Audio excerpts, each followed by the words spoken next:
Queria convidar aos irmãos a abrirem sua Bíblia no livro de 1 Coríntios, a partir do capítulo 1. Nós vamos ler agora a partir do versículo 18. 1 Coríntios, capítulo 1, a partir do versículo 18.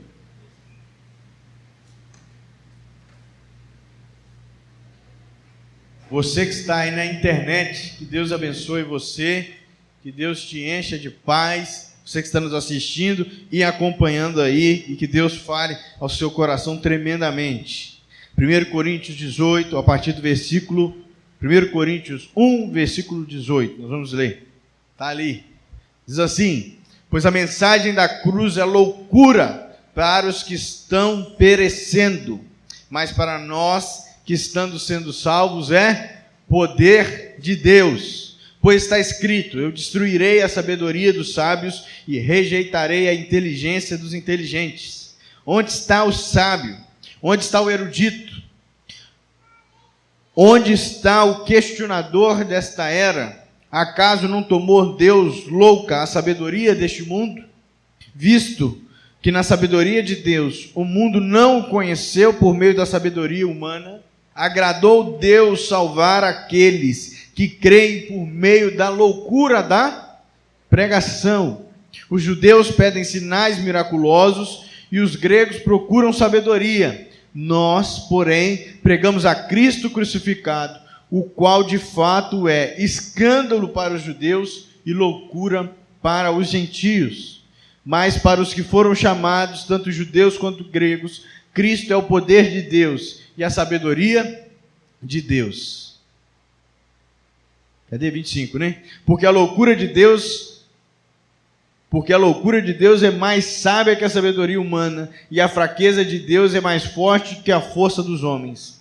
Irmãos, pensem no que vocês eram quando foram chamados. Poucos eram sábios segundo os padrões humanos, poucos eram poderosos, poucos eram de nobre nascimento. Mas Deus escolheu o que para o mundo é loucura, para envergonhar os sábios, e escolheu o que para o mundo é fraqueza, para envergonhar o que é forte. Ele escolheu o que para o mundo é insignificante e desprezado, e o que nada é, para reduzir o que é, a fim de que ninguém se vanglorie diante dele. Porém, por iniciativa dele, por qual vocês estão em Cristo Jesus, o qual se tornou sabedoria de Deus para nós, isto é, justiça, santidade, redenção, para que, como está escrito, quem se gloriar, glorie-se no Senhor. Que Deus abençoe essa palavra no nosso coração.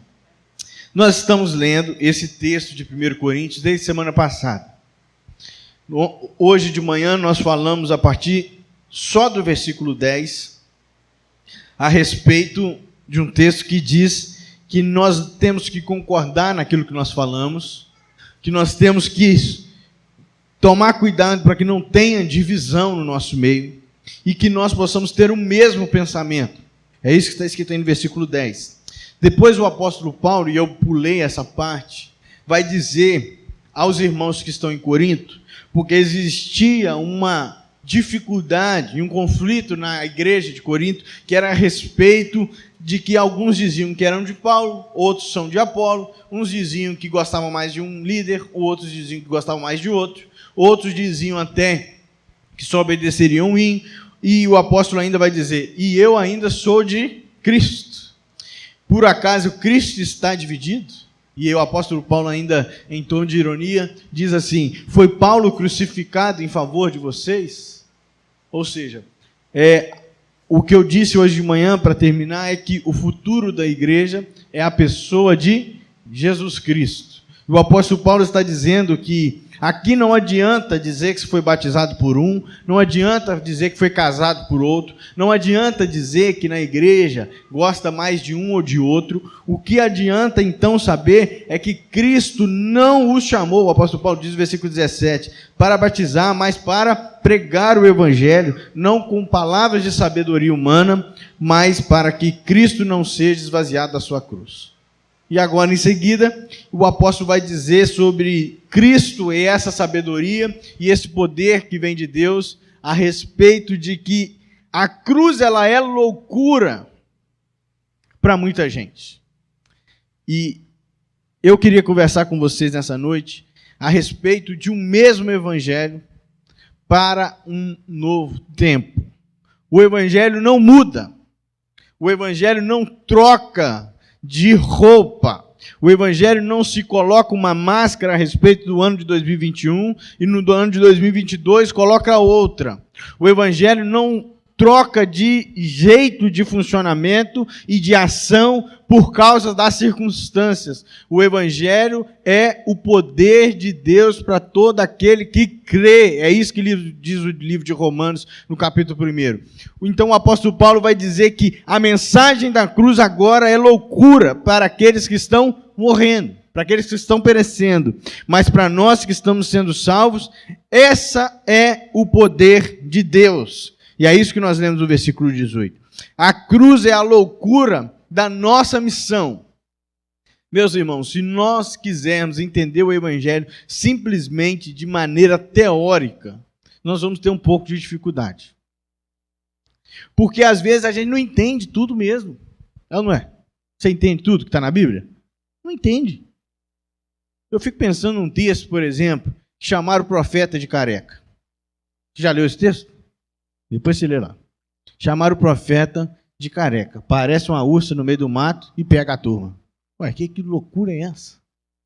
Imagina, chama o pastor de careca aí, fica brincando com essas coisas para ver o que acontece. Umas coisas assim, brutal. Você lê o Apocalipse e eu falo assim, gente, eu preciso de umas 8 anos de aula para entender o Apocalipse direito. E talvez eu não entenda. Sabe por quê? Porque o evangelho que nós seguimos, o evangelho que nós lemos através da Bíblia, ele não é algo simplesmente inteligível, mas ele é o poder de Deus que habita em nós. É por causa do Espírito que faz com que a gente tenha experiências com Deus, que a gente caminha mais um pouco. Nós estamos vivendo num tempo onde as pessoas querem entender de tudo e acham que a mente é a melhor coisa que já existiu na Terra. Ou seja, eu estou num tempo que, se eu não entender perfeitamente tudo o que eu estou vivendo, eu não me concordo com isso, porque eu sou o próprio governador da minha vida, né? O meu corpo eu faço com o que eu quiser. Mas tem coisa que eu não entendo nem nesse mundo, o que dirá na Bíblia. Significa que nós temos menos fé por isso? Não. E um exemplo bem claro disso é que o ladrão que estava na cruz com Jesus, Jesus disse para ele o quê? Hoje mesmo, você estará comigo aonde? No paraíso. Aí eu fico pensando, Deus, esse camaradinho não participou de nenhum EBD na vida dele. Não foi nenhum EBF. Não foi no culto nenhuma vez. Ele estava lá pendurado porque ele era ladrão. E Deus salvou ele. O Zaqueu desce depressa, Zaqueu, da árvore, porque hoje eu vou lá na sua casa. Vai lá na sua casa. Vocês acham mesmo que Jesus chegou na casa de Zaqueu e deu um EBD para ele? Deu um ensino para ele? Jesus conversou com ele, gente. Conversou o quê? Não sei. Conversou. Cuidou dele. Se relacionou com ele.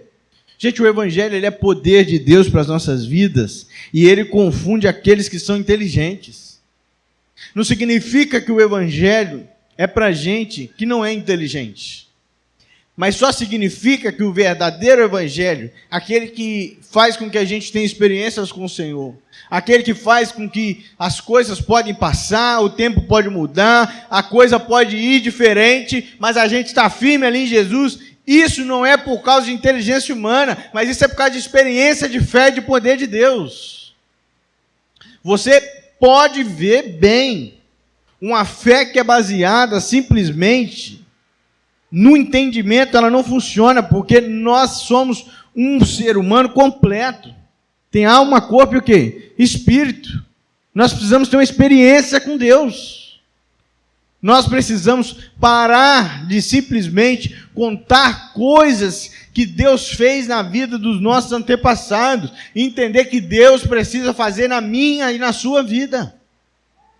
As histórias dos passados são muito boas porque elas nos ajudam a caminhar, mas Deus tem história para fazer de relacionamento no presente conosco.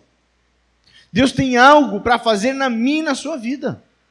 Deus tem experiência para acontecer comigo e com você. E é por isso que a Bíblia diz: aquele que busca, encontra. O problema é que muitas das vezes a cruz é uma loucura para nós, a gente já não entende muito bem, mas a gente não faz a mínima questão de buscar o Senhor. A gente não lê a Bíblia, a gente não ora, a gente não jejua, a gente não canta, a gente não trabalha. Aí como é que Deus vai falar? Ele vai mandar um e-mail para você? Vai mandar um zap? Boa tarde, aqui é o Senhor Jesus Cristo. Você vai fazer trote, vai me pedir dinheiro. Não. A revelação de Deus já está aqui. É por isso que nós lemos: a mensagem da cruz é loucura para aqueles que estão morrendo, mas para nós que estamos sendo salvos, ela é poder de Deus. Destruirei a sabedoria dos sábios e rejeitarei a inteligência dos inteligentes. Onde está o sábio? Onde está o erudito? Onde está aquele que é o questionador dessa era? Acaso não tornou Deus louca a sabedoria desse mundo? Visto que na sabedoria de Deus o mundo não conheceu por meio da sabedoria humana. Deus não veio por causa da sabedoria humana, mas agradou Deus a salvar aqueles que creem por meio da loucura da pregação. Você precisa crer nessa loucura que chama cruz. Você precisa crer nessa loucura que é o Evangelho. Você precisa crer nessa loucura que é a pregação, porque só ela é capaz de nos dar a vida eterna. Por que nós chamamos de loucura? Porque pensa bem, Deus, ele vem em forma humana, já é uma coisa complexa por demais, não é verdade? Deus saiu lá do céu, habitou aqui e veio aqui. Já não é complexo? Complexo. Difícil. E ele não veio aqui para ser servido como um grande rei, não. Ele veio aqui para lavar os pés dos discípulos, lavar o pé da turma que ia trair ele, correr, ficar com medo, esconder. Olha que coisa maluca. Ele escolheu 12 pessoas, 12 discípulos, e todos os 12 fracassaram muitas vezes. Pedro, hoje mesmo você vai o quê? Me negar 3 vezes. Ó, Pedro, não vou não. Não faz comigo não, senhor. Está repreendido em nome de Jesus. O que aconteceu no final? Pedro negou. O Judas não só negou a Jesus, mas como o negou, dando um beijo no seu rosto. A traição não veio simplesmente debaixo dos panos, não. Foi lá assim, na parte amorosa, na parte afetiva, foi lá e beijou Jesus. Nós precisamos entender, meus irmãos, que a coisa não anda e não funciona conforme nossa cuca, não. Sabe por quê? Porque de vez em quando a nossa cuca não entende as coisas mesmo. Tem muita coisa que eu não entendo. No mundo inteiro. Uma coisa que eu não entendo. Eu entendo o princípio, mas não entendo. Como é que tem rede de internet voando por aí para chegar no meu celular? Eu não entendo isso. Eu consigo entender o princípio, mas não entendo. O Wi-Fi funciona como? Tem um aparelhinho e o negócio fica voando. Tum, tum, tum, tum, e a gente não vem entrar dentro do celular da gente. Não entendo. Não entendo. Como é que... Não sei. Não sei. Tem tanta coisa que eu não sei. Mas eu acredito que eu estou vendo. O problema é que às vezes a gente não acredita em muita coisa. A gente acredita em muita coisa que não entende. E esquece que o Evangelho não precisa ser entendido completamente. É necessário simplesmente crer. E a Bíblia diz para nós que a gente precisa não ter uma fé muito grande. É uma fé do tamanho de um grão de mostarda. E o grão de mostarda não é grande não. Todo mundo sabe que é bem pequenininho mesmo. Nós precisamos entender que existe um Deus no céu que morreu naquela cruz para nos salvar, porque você é pecador, porque você não merece a graça de Deus, mas Ele, por misericórdia, veio, habitou entre nós, morreu em nosso lugar, ressuscitou ao 3º dia e hoje está no alto sublime trono. E hoje a igreja precisa se movimentar para evangelizar as pessoas, testemunhar, para que outras pessoas possam ser o quê? Ser salvas. Essa é a loucura da pregação. O versículo 19 diz, e o 21 que a gente leu agora, diz que nós fomos salvos por causa dessa loucura. Nós não seremos salvos por causa da nossa sabedoria, gente. Nós não seremos salvos porque a gente leu mais livros esse ano. Nós não seremos salvos porque você sabe mais do que o coleguinha que está aí do lado, não. Tem gente inteligente, gente? É claro que tem. Louvado seja Deus, e tomara que tenha mesmo. Cada vez mais. Mas não é por isso que nós vamos ser salvos. Tem gente que é sábio? Tem. Porque inteligência às vezes não tem a ver com sabedoria, né? Tem gente que sabe tudo de tudo, mas é grosso igual uma porta. Não tem sabedoria nenhuma. Não sabe tratar ninguém, não sabe conversar, não sabe passar o que sabe também. Não tem sabedoria para as coisas.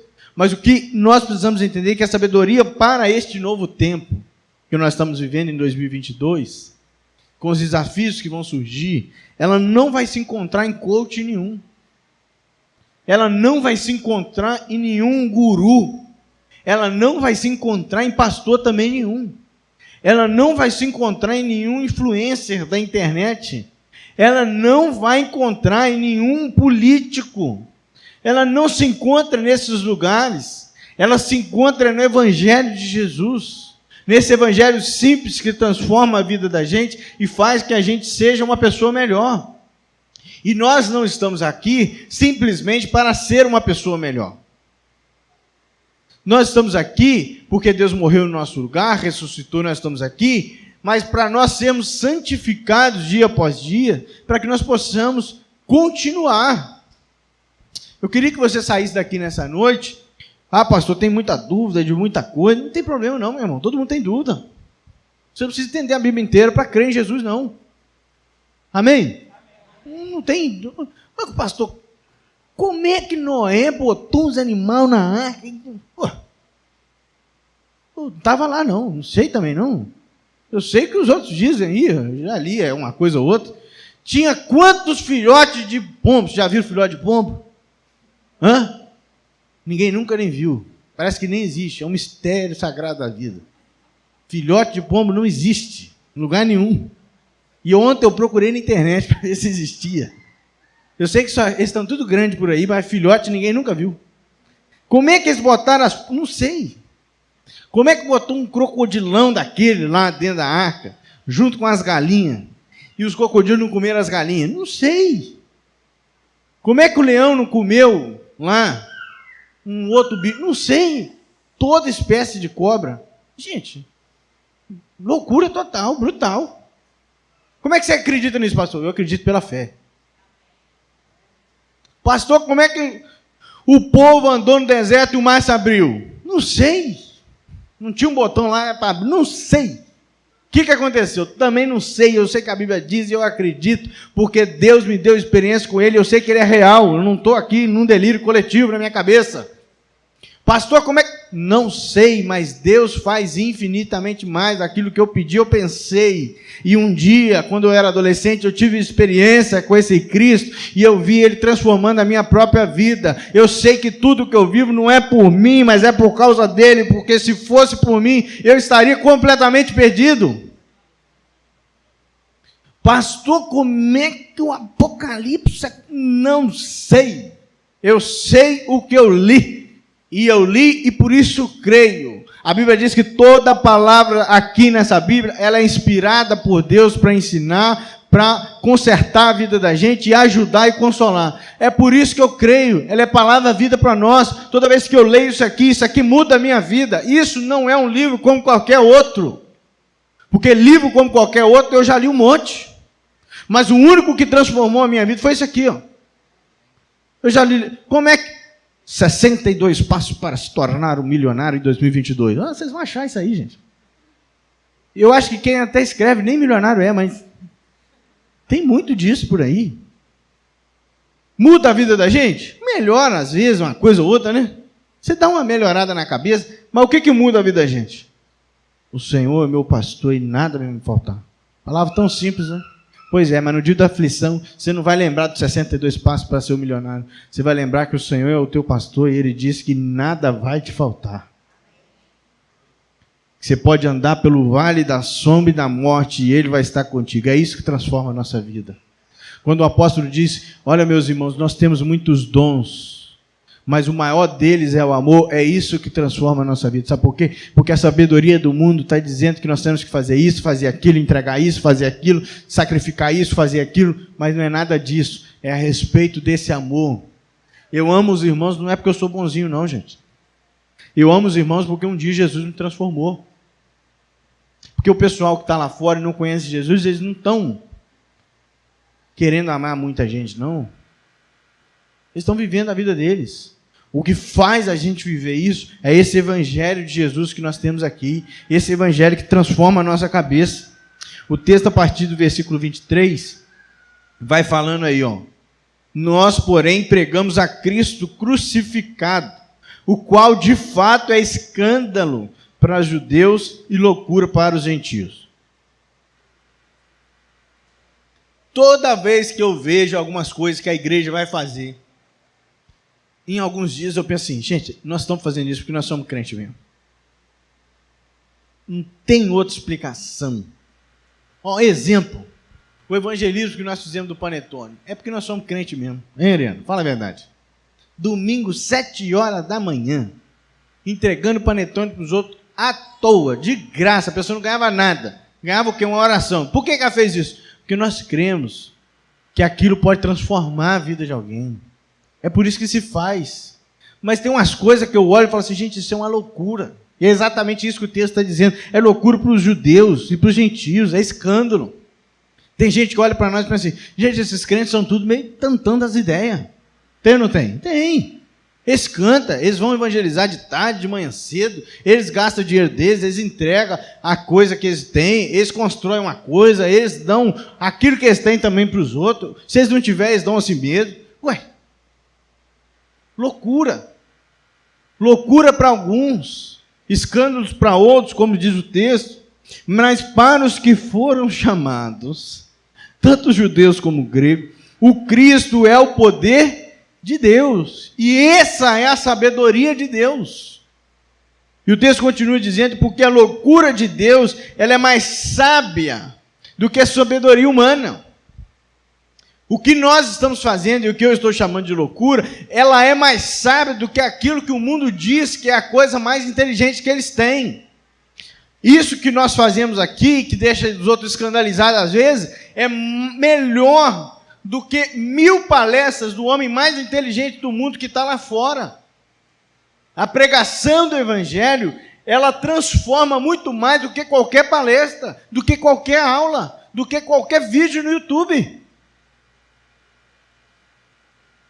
Nós só viveremos o poder de Deus, a sua loucura dessa cruz, se nós entendermos em humildade, que nós não sabemos de tudo, mas que nós precisamos nos refazer e nos santificar por causa desse evangelho, para lutarmos e vivermos um novo tempo. Quem acha que sabe de tudo, em primeiro lugar, já não sabe de muita coisa. Mas aquele que acha que sabe de tudo, ele não dá espaço para que o novo aconteça. Eu preguei domingo passado à noite sobre aquele texto do odre velho e do vinho novo. Deus só despejará vinho novo se o odre for novo. Se você continuar sendo o mesmo em 2022, não adianta. Você está completamente lotado. Você está completamente cheio de você mesmo. E aí não tem como Deus despejar. Agora, se você se esvaziar em humildade, se você acreditar que Deus pode transformar a sua vida, se você crer no tamanho de um grão de mostarda, que Deus ama você, Ele pode te chamar para um novo tempo na sua vida. O final do texto que nós lemos, a partir do 27, diz que Deus escolheu o que para o mundo é loucura, para envergonhar aqueles que são sábios. E escolheu o que para o mundo é fraqueza, para envergonhar o forte. Meu querido irmão, entenda. Deus não te chamou para ser o Sansão. Deus não te chamou para ser o Golias. Deus não te chamou para você carregar tudo nos seus ombros. Deus te chamou para você adorar Ele em espírito e em verdade, assim como o rei Davi, um homem desprezado, pequeno, miúdo, o último da sua casa, no meio de um pasto, cheio de carrapato, carrapicho, com ovelha, mal cheiroso, mas mesmo assim, Deus fez forte aquilo que era fraco. Deus está dizendo para você hoje, a fraqueza que você tem, Deus pode transformar em poder de Deus. Aquilo que você acha que é uma dificuldade que você tem, Deus pode fazer isso e te levar em lugares que você jamais imaginou. Porque Deus gosta de gente simples, gente humilde, gente fraca e gente pecadora. E nós somos assim. O texto continua dizendo: Ele escolheu para o mundo que é insignificante, desprezado, e o que nada é. Moisés, lá atrás, Moisés, Senhor, chama outro, eu sou gago, eu não dou conta de liderar esse povo, não. Moisés estava achando que estava o bambambam, não, gente. Deus fez o quê? Um dos maiores homens do Antigo Testamento, falado até hoje. O tempo todo a gente fala as coisas que está escrito no Pentateuco, as histórias dele. Josué, eu não consigo, não é à toa que o livro de Josué começa: seja forte e corajoso, Josué, vai adiante que eu estou com você. Elias, dentro de uma caverna, com depressão, pedindo para morrer, Deus manda corvo, pão, água, faz tudo, fala: meu filho, come e caminha mais um pouco, porque a sua insignificância é o que presta para mim. O Jeremias é conhecido como profeta o quê? É o bonzão? Não, é o chorão mesmo. Jonas, eu não vou fazer, Senhor. Não vai, não? Então tá bom. O peixe vai lá e come ele. Que isso, pastor? O peixe comeu, meu filho? Escreve, lê lá o livro de Jonas, você vai ver. Que coisa.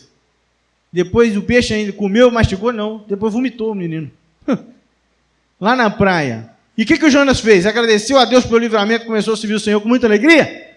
Não. Ele ainda reclamou que Deus ia salvar um povo, porque ele se achava que era melhor do que o povo, e Deus foi lá e salvou o povo.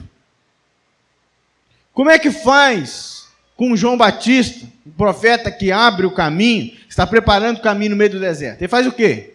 João Batista estava de terno e gravata, bonitão lá, todo tranquilão, pregando, as pessoas ouvindo, sentada, só aquela gente cheia, bonita, cheirosa. Era isso? Não. Eu imagino que se nós víssemos o João Batista hoje, nós íamos falar assim: gente, não dá atenção nenhuma nesse homem, que esse homem não é bom da ideia. Um homem que come mel e gafanhoto, para começar. O mel é bom, né? Louvado seja Deus. O gafanhoto eu nunca tive oportunidade. Mas devia ser um homem descabelado no meio do deserto, que falava alto, que gritava, não tinha microfone, não tinha acústica nenhuma. Venham vocês que estão aí em pecado, se arrependam para o novo batismo. O pessoal devia pensar assim: gente, que loucura é essa? Jesus não tinha vindo ainda, gente. Jesus não tinha morrido. O pessoal fala assim: gente, aquele ali é maluquinho de tudo, não é bem? Gente, isso aqui é... Batiza o povo, batiza o povo, batiza o povo. Como é que é o final de João Batista? Cortaram a cabeça do homem, botaram numa bandeja.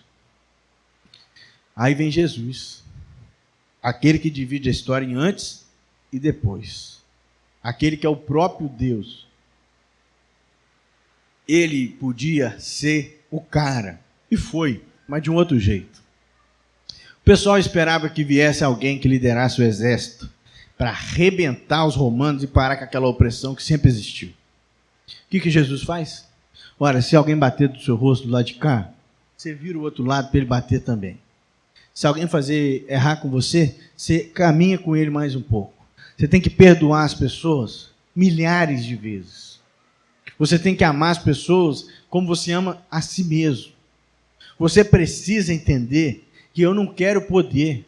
E o diabo está lá: se o Senhor se dobrar, eu vou te dar tudo. Esse mundão todo. Ele falou: não preciso disso.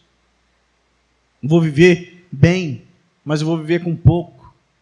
Um homem simples, que aprendeu a profissão do seu pai, que nasce dentro de uma manjedoura, que tem uma missão e uma vida curta. Alguém que tem completamente uma vida impactante para aquela época. Gente, olha só.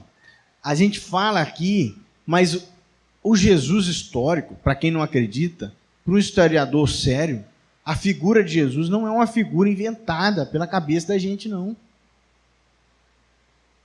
Nós não somos crentes que inventamos isso e... Não, isso na história normal, historiografia, estudioso normal, que não é crente, ele fala assim: olha, existiu um homem na Galileia, naquela época, no primeiro século, que era um tal de Jesus, que fez um andaço lá. O que o pessoal se discute se ele era Deus ou não. E para nós ele era Deus. Mas pensa bem, Pensa comigo só um pouquinho.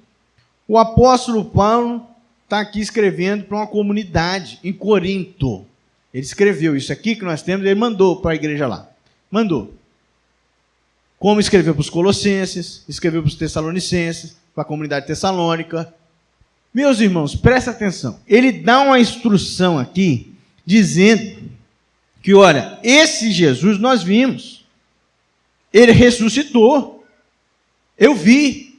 E ele, como mestre do judaísmo, que se converteu, e que o pessoal não entendia nada também, porque o pessoal fala assim, ele estava querendo matar a gente até um dia desse.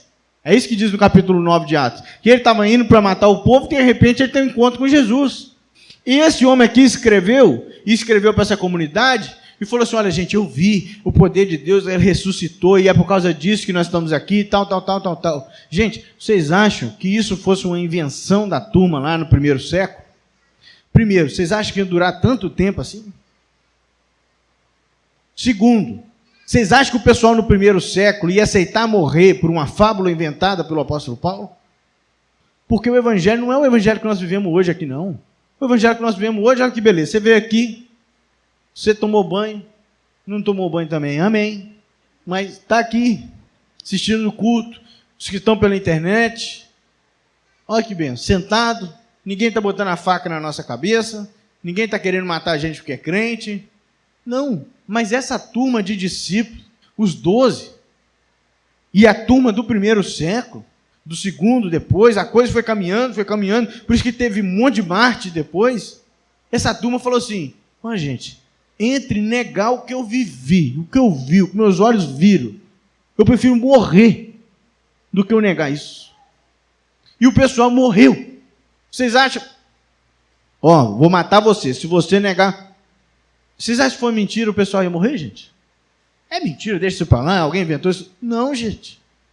Não. O pessoal do primeiro século viu, ouviu, entendeu, estava envolvido num contexto histórico específico. E eles viram tanto que eles preferiam morrer do que negar essa verdade de que teve um homem chamado Jesus e que esse homem ressuscitou. E depois de muitos dias de ressuscitado, todo mundo via ele para cima e para baixo.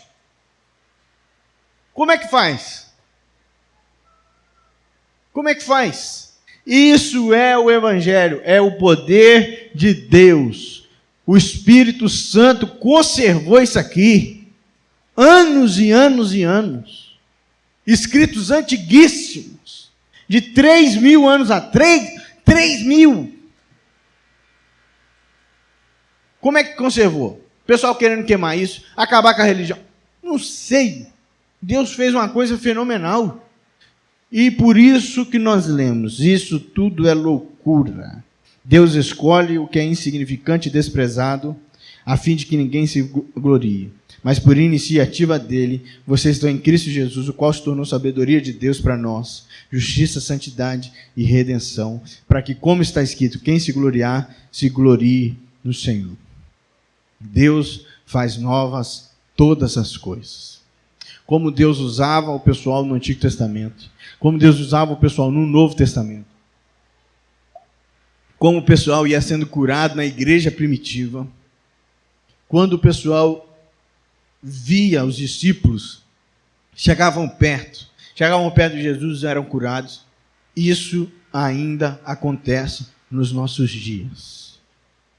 O Espírito já foi derramado. Deus cura as pessoas. Deus faz milagres.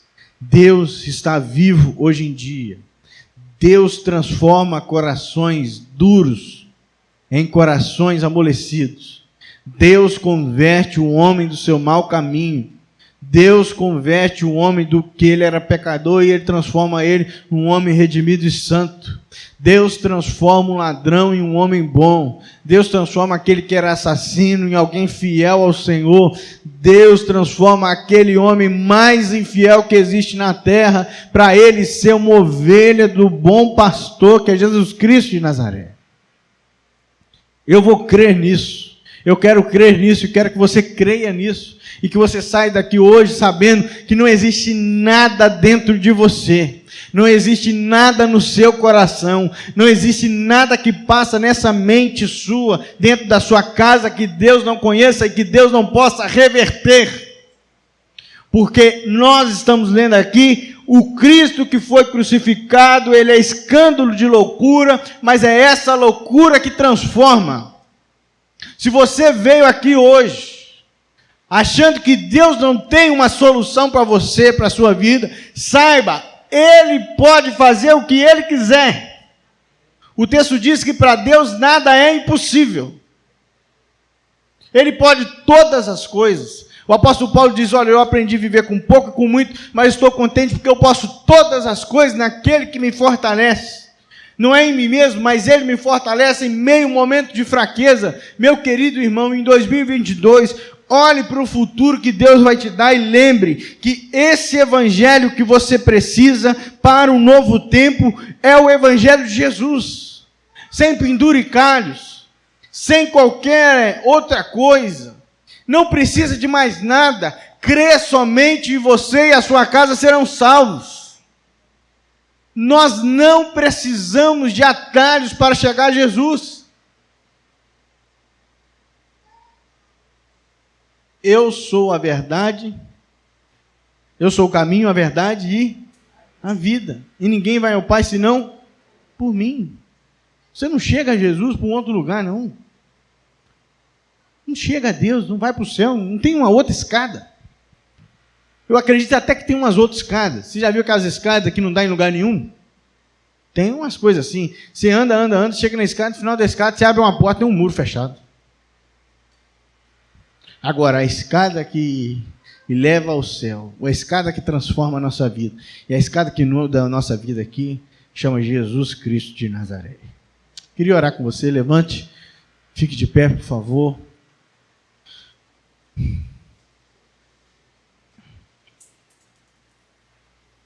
Você possa entender que neste novo tempo que Deus tem para você, você precisa se esvaziar de você mesmo.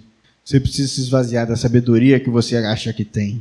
Você precisa parar de acreditar que você mesmo consegue se resolver.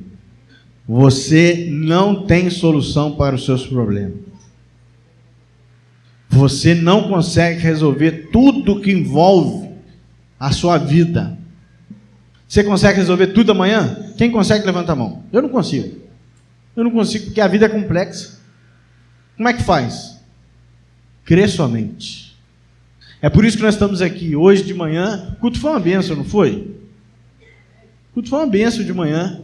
Estamos aqui orando, louvando ao Senhor, lendo a palavra do Senhor, buscando um renovo do Senhor. Agora à noite, a mesma coisa. Amanhã nós estaremos aqui buscando um renovo de Deus, buscando que Deus ajude a gente a caminhar mais um pouco. E é por isso que eu queria orar com você. Abaixe sua cabeça. Você que está aqui no templo, você que está pela internet, eu queria te fazer uma pergunta. Se tem alguém aqui na nossa noite que precisa de um renovo de Deus, algo sim que você não sabe fazer, mas só Deus pode fazer por você, eu queria que você levantasse uma das suas mãos, só para eu te identificar. Nós vamos orar, amém. Você que está aqui, mas eu também quero, você que está pela internet, você pode escrever aí, nós vamos ler depois, mas eu quero fazer uma outra pergunta. Se você que nunca tomou uma decisão com o Senhor, você precisa desse Jesus. Se você entendeu que você não vai conseguir por você mesmo, e que você precisa desse Salvador, e que você nunca disse isso publicamente, eu queria que você levantasse uma das suas mãos, somente para a gente identificar você, e nós orarmos com você. Tem alguém aqui essa noite, que Deus separou para ter um encontro com Ele nessa noite, e quer se manifestar aqui? Levante uma das suas mãos, faça um sinal, eu quero orar por você. Às vezes pela internet, algumas pessoas estão mandando mensagem, eu aí na internet, mas aqui no templo, há alguém que ainda não conhece o Senhor e quer tomar uma decisão pela primeira vez? É a última vez que eu vou perguntar. Nós vamos orar. Senhor, nós queremos te agradecer pela sua palavra, te agradecer porque o Senhor é o nosso pastor e nada vai nos faltar, te agradecer pela fé em Jesus Cristo, a nossa esperança, o Deus que renova todas as coisas. Como diz a tua palavra, Senhor, o Senhor está fazendo uma coisa nova, o Senhor está colocando os caminhos no deserto, colocando os rios no ermo, e eu creio, Senhor, pela fé, que o Senhor nos colocará na direção, na visão que o Senhor quer para nós nas nossas vidas. Muito obrigado, Senhor, porque nós podemos confiar em Ti. Obrigado pela Tua palavra. Obrigado porque o Senhor tem cuidado de nós no meio da pandemia. O Senhor tem cuidado da nossa casa. O Senhor tem cuidado da nossa família. Eu quero te pedir por cada um que está aqui, aqueles que estão pela internet, que escreveram que o Senhor abençoe a sua casa e a sua vida, e que o Senhor traga um renovo para nós, um novo tempo, um novo momento nas nossas vidas, um novo mover de Deus, uma nova direção do Senhor, e que nós possamos viver aquilo que o Senhor tem para nós. É isso que nós te pedimos, no santo nome de Jesus. Amém e amém.